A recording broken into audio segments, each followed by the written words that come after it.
Hello, hi, this is Manu and welcome back to my channel. இன்றைக்கி வந்து ஒரு ரேண்டமான evening routine தான் பார்க்க போகிறோம். இதில் வந்து ஒரு நியூ ரெசிபி ஒன்று ஆட் பண்ணியிருக்கேன். ஸோ அதனால் வீடியோ வந்து ஸ்கிப் பண்ணாமல் கடைசி வரைக்கும் பாருங்கள்.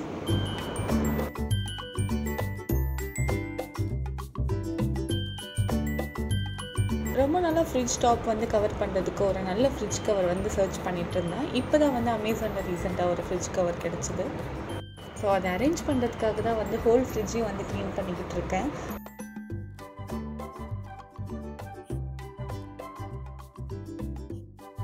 உள்ளே இருக்கிறது ஃபுல்லாகவே ரிமூவ் பண்ணிவிட்டு ஃபுல்லாக வாஷ் பண்ணி நல்லா ட்ரை பண்ணி வச்சுருக்கேன். ஸோ அதனால தான் வந்து டோட்டலாக எம்டியாக இருக்குது. ஸோ டீப் க்ளீனிங் பண்ணியாச்சு.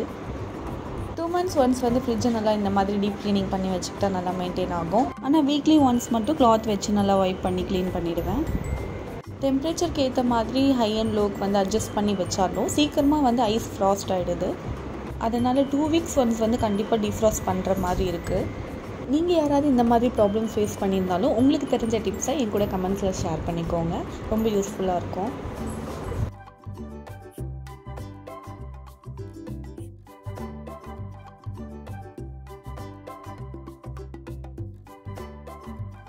இந்த ரெஃப்ரிஜிரேட்டர் கவர் தான் வந்து நான் அமேசானில் ஆர்டர் பண்ணியிருந்தேன். இந்த கலர் வந்து பார்க்குறதுக்கு ரொம்பவே நல்லா இருந்தது.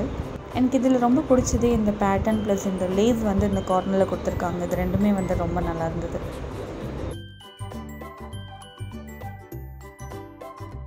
ரெண்டு சைடுமே 3 ஹோல்டர்ஸ் இருக்குது, நம்ம தேவையானது வச்சுக்கிற மாதிரி. ஸோ அதுவுமே வந்து யூஸ்ஃபுல்லாக இருக்கும்.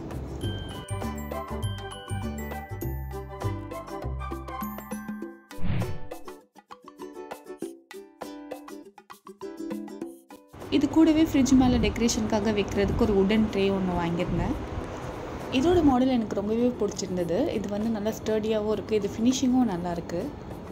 இந்த 2 ப்ராடக்ட்ஸோட லிங்க்கும் நான் டிஸ்கிரிப்ஷனில் ஆட் பண்ணியிருக்கேன். உங்களுக்கு தேவைப்பட்டுச்சுன்னா செக் பண்ணி பாருங்கள். இதுக்கு மேலே வந்து ஒரு கிளாக்கு. ஸோ கிச்சனில் வந்து கண்டிப்பாக வந்து கிளாக் தேவை. இந்த கிளாக்கோட டிசைன் வந்து கொஞ்சம் சிம்பிளாக இருந்தாலும் இந்த கிளாக் வந்து ரொம்ப அழகாக இருக்கும் பார்க்குறதுக்கு. மெயினாக கிட்ஸ் வந்து காலையில் ஸ்கூலுக்கு கிளம்பும் போது வந்து கண்டிப்பாக வந்து டைம் தேவை. இப்படி கிளாக் இல்லை அப்படின்னா மொபைல் வந்து ஃப்ரிட்ஜ் மேலே வச்சுப்பேன். ஏதாவது அர்ஜென்ட்டாக நமக்கு தேவைன்னா இந்த பேக்கெட் நோட்டில் நோட் பண்ணி வச்சுக்கிட்டோம் அப்படின்னா நமக்கு ஞாபகமாக வாங்கிக்கலாம். அண்ட் தென் ஃபைனலி வந்து மணி பிளான்ட் வந்து எனக்கு ரொம்ப பிடிக்கும். ஸோ எல்லா இடத்துலையும் வந்து வச்சுருப்பேன். நான் பார்க்கவே வந்து ஒரு ரெஃப்ரெஷிங்காக இருக்கும். நல்ல ஒரு பாசிட்டிவ் வைப்பும் கொடுக்கும். ஸோ ஓவராலாக இந்த லுக் வந்து ரொம்பவே ப்ளசண்ட்டாக இருந்தது. ஸோ உங்களுக்கு இந்த லுக் பிடிச்சிருக்கான்னு சொல்லுங்கள். ஈவினிங் டைமில் கொஞ்சம் நேரம் வந்து யோகா பண்ணலாம் அப்படின்னு மேட் விரிச்சாலே போதும். கண்டிப்பாக வந்து குட்டீஸ் 2 பேரும் வந்து சேட்டை பண்ண ஆரம்பிச்சிருவாங்க. ஆனால் ரொம்ப புதுசாக ஏதாவது ஒன்று ட்ரை பண்ணுவாங்க. சூரிய நமஸ்காரமும் வார்ம் அப்பும் மிக்ஸ்அப் பண்ண மாதிரி ஏதோ ஒன்று பண்ணிகிட்ருக்காங்க. பண்ணி முடிச்சுட்டு நம்ம மேட் நம்மக்கிட்ட கொடுத்ததுக்கப்புறம் தான் பண்ண முடியும். அதுக்குள்ளே குயிக்காக வந்து டின்னர் ரெடி பண்ணிடலாம். இன்றைக்கி வந்து உங்கள் எல்லாருக்கூடையும் ஒரு குயிக்கான ஒரு ரெசிபி வந்து ஷேர் பண்ணிக்க போகிறேன். என்னென்னு பார்த்தீங்கன்னா எம்டி சால்னா அப்படி இல்லைன்னா ஆனியன் டொமேட்டோ சால்னா அப்படின்னு சொல்லுவாங்க. எந்த வெஜிடபிள்ஸும் போடாமல் வெறும் ஆனியன் டொமேட்டோ வச்சு ஒரு சால்னா வந்து சப்பாத்தி, இட்லி, தோசை இது எல்லாத்துக்குமே வந்து ரொம்ப சூப்பரான சைட் டிஷ்ஷாக இருக்கும். கிச்சனுக்கு வந்துட்டாலே போதும் இது வேணும் அது வேணும்னு சொல்லி பாப்பா கேட்டுட்டு எடுத்துகிட்ருப்பான். பாதி நேரம் அவளை வந்து கவுண்டர் டாப்பில் உட்கார வச்சு குக் பண்ணுற மாதிரி தான் இருக்கும். இந்த டிஷ் பண்ணுறதுக்கு ஃபஸ்ட்டு வந்து கொஞ்சமாக பூண்டு, அப்புறமா வந்து சோம்பு, இது ரெண்டுத்தையும் வந்து தட்டி எடுத்துக்கலாம். உங்களுக்கு தேவைப்பட்டுச்சுன்னா கொஞ்சமாக வந்து இஞ்சி ஆட் பண்ணிக்கலாம்.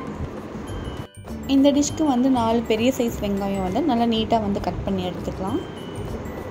நெக்ஸ்ட் வந்து ஒரு 5 பெரிய பழுத்த தக்காளி எடுத்துக்கோங்க. அப்போ தான் வந்து கொஞ்சம் புளிப்பாக டேஸ்ட்டாக இருக்கும். தக்காளி மிக்சர் ஜாரில் போட்டு கொஞ்சம் பல்ஸ் மோடில் வந்து கிரைண்ட் பண்ணி எடுத்துக்கலாம். நெக்ஸ்ட் ஒரு அரை மூடி தேங்காய் கூட கொஞ்சமாக வந்து கசகசா, அப்புறம் கொஞ்சம் முந்திரி பருப்பு, இது எல்லாமே வந்து நல்லா நைஸாக அரைச்சி எடுத்துக்கலாம். இப்போது இது எல்லாமே ரெடி பண்ணி வச்சாச்சு. இது எப்படி பண்ணுறதுன்னு பார்க்கலாம். ஒரு கடாயில் கொஞ்சமாக வந்து ஆயில் சேர்த்துக்கோங்க. இதில் பட்டை, லவங்கம், ஒரு பிரிஞ்சி இலை, அனாசி ஸ்டார், இது எல்லா ஸ்பைசஸும் கொஞ்சமாக ஆட் பண்ணிக்கலாம்.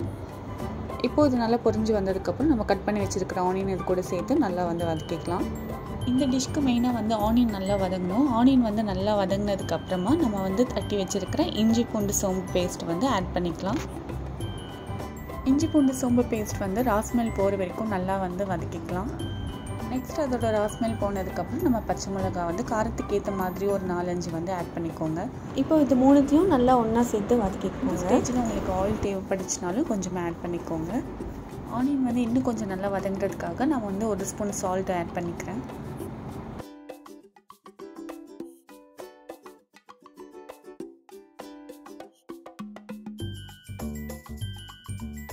இப்போது இது எல்லாமே நல்லா வதங்கினதுக்கப்புறம் நம்ம கிரைண்ட் பண்ணி வச்சுருக்கிற டொமேட்டோ பேஸ்ட் வந்து இதில் ஆட் பண்ணிக்கலாம். அது கூடவே கொஞ்சமாக மஞ்சள்தூள், கொஞ்சமாக வந்து குழம்பு மிளகாய் தூள் ஆட் பண்ணிக்கலாம்.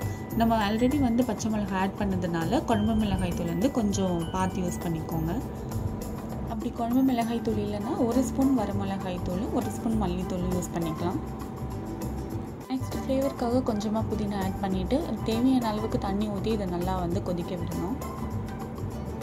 ஒரு 20 மினிட்ஸ் வரைக்கும் இது வந்து நல்லா கொதிக்கட்டும். இது நல்லா கொதிச்சு வந்ததுக்கப்புறம் நம்ம அரைச்சி வச்சுருக்கிற தேங்காய் பேஸ்ட் வந்து ஆட் பண்ணிக்கலாம். இப்போது இது எல்லாத்தையும் வந்து நல்லா மிக்ஸ் பண்ணி விட்டுட்டு ஒரு 10 மினிட்ஸ் வந்து கொதிக்க விடலாம்.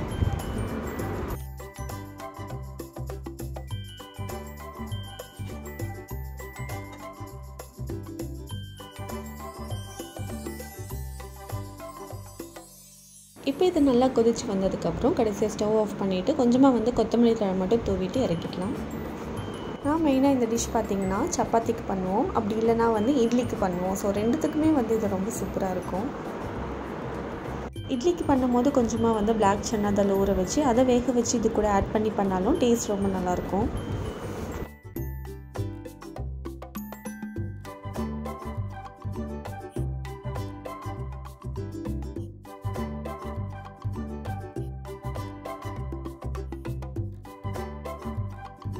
ரொம்ப நேரமாக ட்ரை பண்ணி ஒரு சப்பாத்தி வந்து தச்சின் தட்டி கொடுத்துட்டாரு. அந்த சப்பாத்தியே வந்து அவருக்கு போட்டு கொடுத்தாச்சு. இதோட என்னோடய வீடியோ நான் ஃபினிஷ் பண்ணிக்கிறேன். நீங்களும் இந்த மாதிரி வந்து சப்பாத்திக்கு ஒரு நியூ டிஷ் வந்து ட்ரை பண்ணி பாருங்கள். என்னோடய வீடியோ உங்களுக்கு பிடிச்சிருந்ததுன்னா லைக் பண்ணுங்கள், ஷேர் பண்ணுங்கள், அண்ட் ஃப்ளோர் லிவிங்ஸ் சேனலுக்கு சப்ஸ்கிரைப் பண்ணிடுங்க. Thank you and see you all in the next video. Until then, bye bye.